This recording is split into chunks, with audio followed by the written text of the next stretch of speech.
Hey there, I'm Susie and I'm the host of Beyond the Ferns podcast.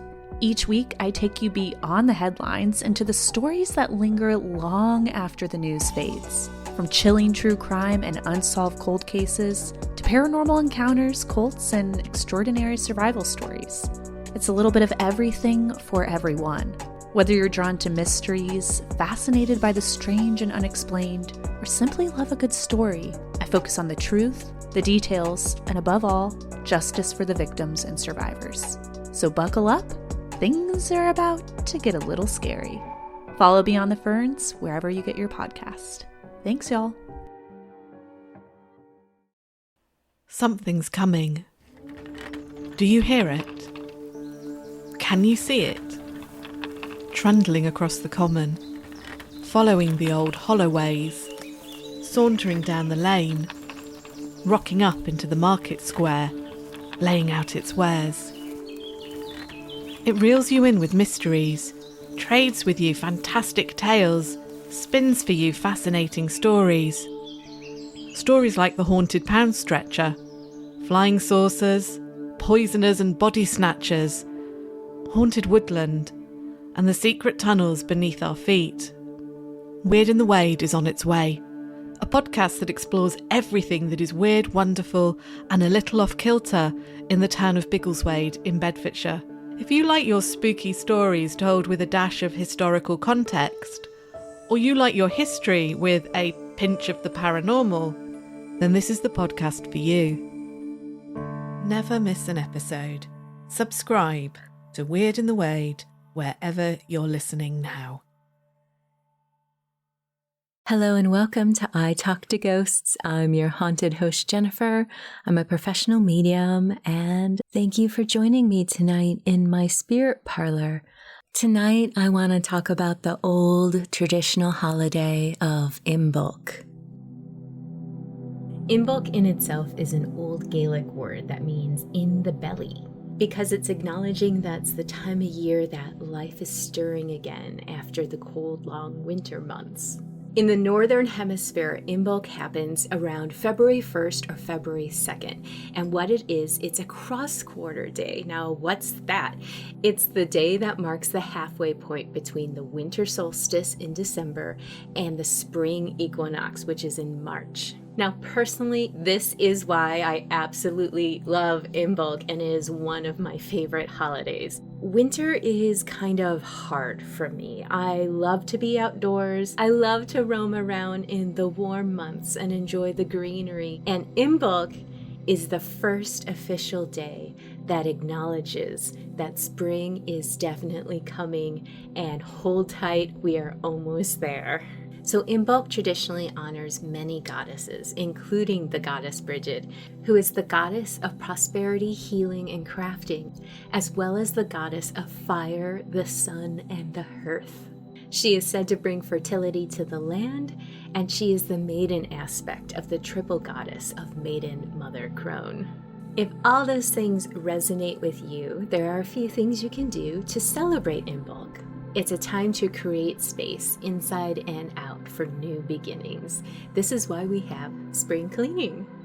You can decorate your altar with the snowdrop petals or swan feathers, and if those items are a little difficult to find, you can use white, silver, or green candles on your altar. White and silver for purity, and green to symbolize prosperity and life returning, growing from the earth. You can also create a traditional fire wheel symbol or a Bridget's cross. It represents life, hearth, and family, and is also a symbol of protection. Now, Sabbath rituals can be as complex and detailed as you want them to be, but we're also kind of emerging from hibernation season right now, right? So it might all sound a little exhausting. What I like to remind people is that Imbolc is all about promise and renewal, and it is a great time to start planning what you want to manifest for the year. That can be something as simple as closing your eyes and having a quiet moment and really giving it some thought and attention, or even starting a little mini journal. Another fun way to celebrate Imbolc is with white foods. Milk, yogurt, mashed potatoes. Who doesn't want an excuse to eat mashed potatoes? Any white food that you can think of. I also like to happen to leave a little bit of an organic food offering to the little critters and nature spirits outside as well. It should be about what resonates with you and what feels good doing. I mean, wear white underwear and drink milk or buy a new plant. Anything that sounds good to you. If you're dreading being bogged down by ritual and tradition, just remember that when it starts feeling like homework or an obligation, you're infusing that energy into what you're doing, and that's not something that you want to do. So celebrate it in a way that feels good to you. A little tradition that I love to do for Imbolc is this little mini altar. You fill a glass with salt that represents snow and add 3 bay leaves that represent prosperity and intention. From there you can add a little voltage candle to add that element of fire and the sun returning to the earth. I absolutely love it because it is sweet and simple. Also, let's not forget about seeds. Seeds are completely magical and pure potential. Bless the seeds that you are planning on planting this year. Take time to mentally and emotionally plant your intentions for the year.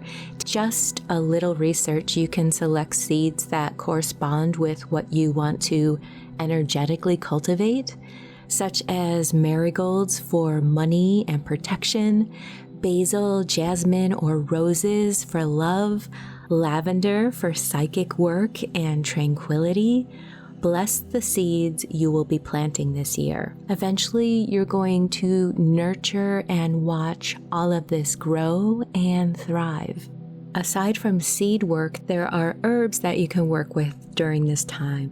You can use herbs by placing them on your altar or sacred space to involve what they are associated with, like match those frequencies, cultivate that energy. You can sprinkle them around a white candle during meditation work. Okay, what are some suggestions for herbs? White willow bark. White willow is considered the maiden's tree. It's a tree of enchantment and dreaming and enhancing confidence to follow one's intuition, and it inspires leaps of imagination. Blackberry is sacred to Brigid. The leaves and berries are used to attract prosperity and healing, and ginger helps kindle the fire and the drive within. That is it for now. I hope you enjoy this holiday. The light and warmth are returning with the promise of life and possibility, and I hope that you can align with this earth energy. Do you have your own personal rituals that you love to incorporate into this time of year? I would love to hear about them. So please reach out to me by email, which is speaknow@italktoghosts.com, or leave a comment where possible where you're listening to this episode. Thank you for spending a few moments with me in my spirit parlor, and I hope you join me again soon. Take care.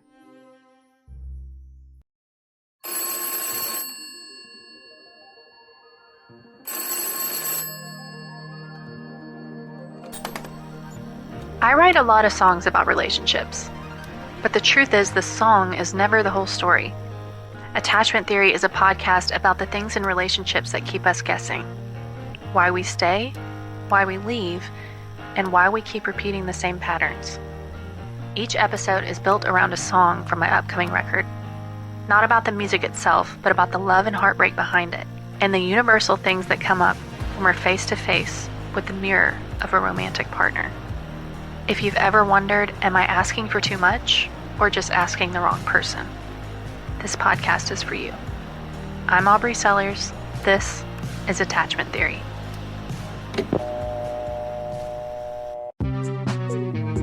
Hi, I'm Cassie, and I've always been fascinated by people's real-life paranormal experiences. That's why I started Tell Me Your Ghost Story podcast. Each episode, I sit down with someone who's had an encounter with the paranormal, and they share their story in their own words. There's a shadow about the size of a person, and it slowly turns around. It reveals a pure white face, empty eye sockets. He goes, I used to live here. He's like, I went to the war, and then I never came back. And then suddenly he was gone. On my way home, I called my wife and I was like, I just delivered to the craziest place. You have to look it up and tell me what it is. So I'm on the phone with her and she looks up the address. She says, David, this place is vacant. Whether you're here for the spooky, the storytelling, or both, Tell Me Your Ghost Story has you covered. Listen now on Apple Podcasts, Spotify, or your favorite podcast app.